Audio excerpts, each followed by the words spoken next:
Every morning started the same for Amara. Blaring alarm, sleepy kisses from Chioma, and a frantic scramble through breakfast, school runs, and Lagos traffic. At 30, she had mastered the art of endurance. Her job as a customer service rep wasn't glamorous, but it paid the bills barely. Her worn-out shoes clicked across the marble lobby like quiet echoes of a life that didn't stop for dreams. Romance? That was a language she had long unlearned. Chioma was her joy, her reason, her everything. But even joy came with exhaustion. Between managing school projects, inhaler refills, and the emotional weight of being both mother and father, Amara barely remembered who she used to be. Most evenings ended with her passed out beside Chioma in bed, still in her work clothes, phone buzzing unanswered. So when her best friend Tola suggested a blind date, Amara had laughed so hard she snorted. Blind date? With what time? With what energy? But Tola had that look, the one that said, "I'm not asking." She reminded Amara she wasn't just a mother, she was a woman. A beautiful, intelligent woman who deserved more than struggle. And deep down, Amara knew Tola was right. She hadn't been touched in years, not just physically, but emotionally. Still, the idea made her chest tighten. Vulnerability was a luxury she couldn't afford. But that night, after putting Chioma to sleep and catching her own reflection in the mirror, Amara did something surprising. She whispered, "Okay, one date." Amara didn't own anything fancy, so she settled for her cleanest wine-colored gown, the one that hugged her waist, just enough to remind her she still had curves. Her hair was packed neatly in a bun, minimal makeup, and a soft nude lip. She wasn't trying to impress anyone, just showing up because she'd promised Tola. At most, she expected a quiet cafe, maybe a movie after. Nothing serious. But when a sleek black SUV pulled up in front of her compound, windows tinted, engine humming like money, her heart skipped. The driver stepped out, tall and polite, holding a small card with her name written in gold script. She blinked. "Sorry, me." "Yes, Ma. Mr. David sent me." She climbed in hesitantly, clutching her small handbag. The interior smelled of leather and quiet power. As they pulled through the city lights, nerves prickled up her arms. The SUV glided past casual spots and veered into Ikoyi, straight into the circular drive of the Azure, one of Lagos' most exclusive rooftop restaurants. Amara's breath caught. The valet opened her door to a red carpet entrance. Couples in silk gowns and tuxedos strolled past. Suddenly, her dress felt too plain. Her sandals, too cheap. She wasn't ready for this. The hostess smiled knowingly as she led Amara through the gold-trimmed corridor of the Azure's rooftop dining room. Her heels clicked nervously on the marble, heart pounding with every step. Then she saw him. David. He stood as she approached, tall and impeccably dressed in a navy suit with a charcoal shirt, no tie. Clean cut. Broad shoulders. But what struck her most was his eyes, warm, focused, like she was the only person in the world just then. He smiled, slow and calm. "Amara." She nodded, almost forgetting to speak. "Yes, hi." He pulled out her chair. "I'm really glad you came." His voice was deep but soft, not forced, not arrogant. She expected tension, awkward silences, maybe even arrogance, but instead, there was ease. Within minutes, conversation flowed like they'd known each other for months. He asked about her work, her hobbies, her favorite childhood food. And he actually listened. Not once did his eyes drift to his phone or scan the room. Amara laughed, really laughed, when he told her about the time he'd accidentally worn mismatched shoes to a board meeting. "True story," he said, holding up his wine glass like a toast to his own embarrassment. "My assistant still brings it up when I get cocky." And as she sipped her mocktail, Amara caught herself staring. This was surreal. A man like him, on a date with someone like her? A single mother with stretch marks and worry lines? But the way he looked at her? It wasn't pity. It wasn't curiosity. It was interest. Real, honest interest. And that made her stomach flutter. Halfway through their meal, Amara took a deep breath and glanced down at her glass. The laughter had faded into a gentle silence, and she knew this was the moment. "There's something you should know," she said softly, voice steadier than she expected. "I'm a mother. A single mother. Her name is Chioma. She's 6. She looked up quickly, bracing for the flicker, the subtle shift most men gave when the word mother entered the room. But David didn't flinch. He didn't pause or look away. In fact, his smile grew warmer. "Thank you for telling me," he said, leaning forward. "My mom raised me on her own. From the age of 4, it was just the two of us. She used to say single mothers carry the weight of 2 worlds and still find a way to laugh." Amara blinked. That wasn't what she expected. She worked 3 jobs.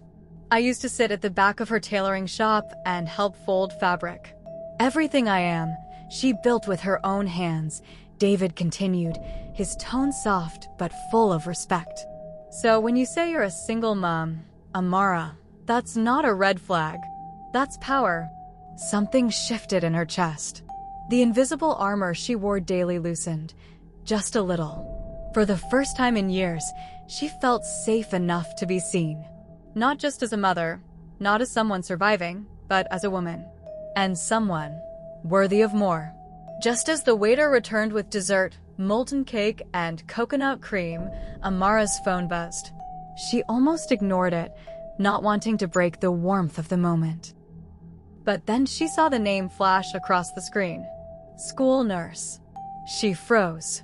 "Excuse me," she said quickly, pressing the phone to her ear. Her smile faded instantly. "What? Emergency room? Which hospital?" Her breath hitched. "I'm coming now." She stood so fast her chair nearly toppled. Her voice shook. "It's Chioma. She had an asthma attack. They rushed her to the hospital." "I have to go." Her hands trembled as she fumbled for her scarf and bag. David rose with her. "Do you want me to call a driver?" No, I'll find a ride." Her voice was frantic, distracted. She turned, already halfway to the door. "Amara, your purse." David called out, but she was gone.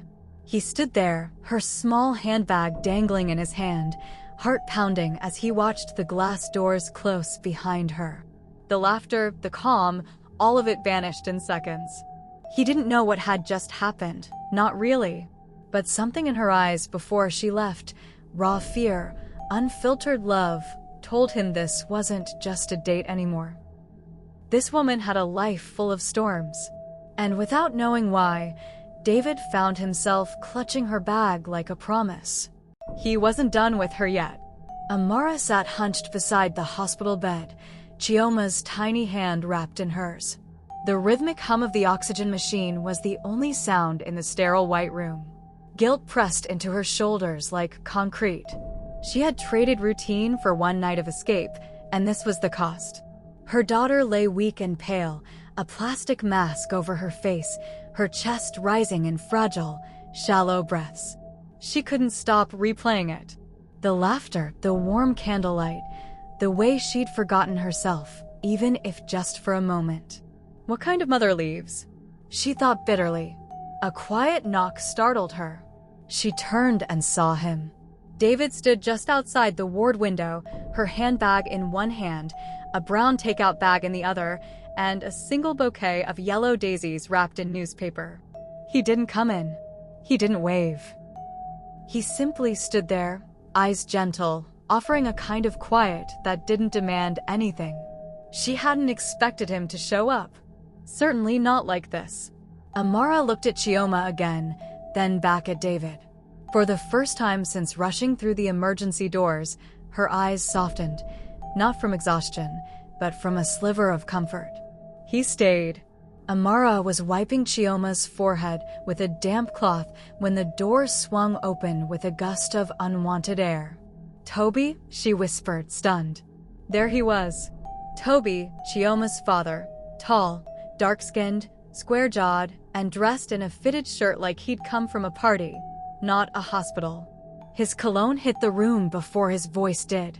"You didn't think to tell me my daughter was in the hospital?" he snapped, eyes blazing. "You haven't called in over a year," Amara shot back, standing between him and the bed. "You don't get to pretend to care now." Toby's gaze shifted past her, catching movement beyond the glass. David, still outside, still watching. His jaw tightened. "And who's that?" Toby asked sharply.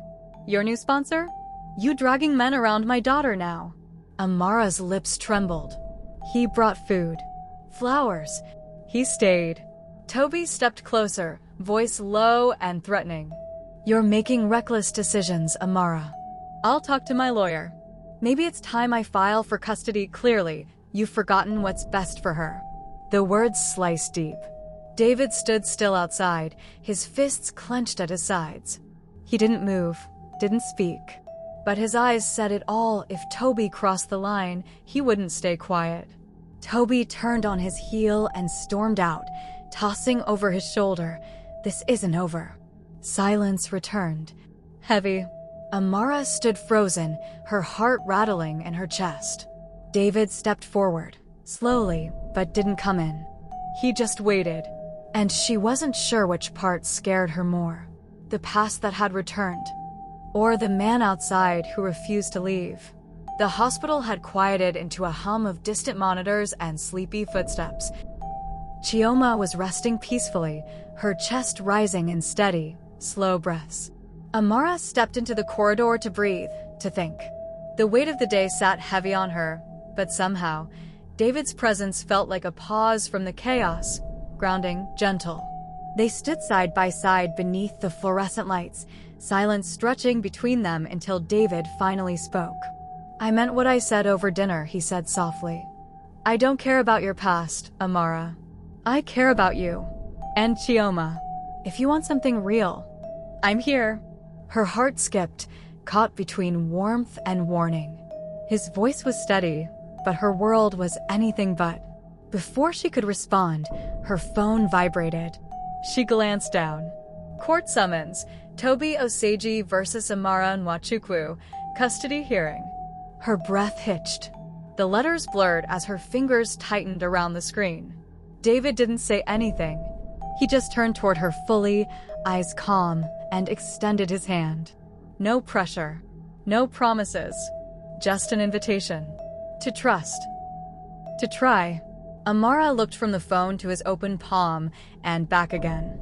Two roads. One, familiar pain dressed in legal threats and emotional bruises. The other, a man who hadn't known her long, but saw her and stayed. She didn't take his hand. Not yet. But she didn't walk away either. And somewhere deep inside, she knew. This choice would change everything. To be continued. If you enjoyed this story, don't forget to subscribe to my channel and turn on the notification bell so you never miss an update.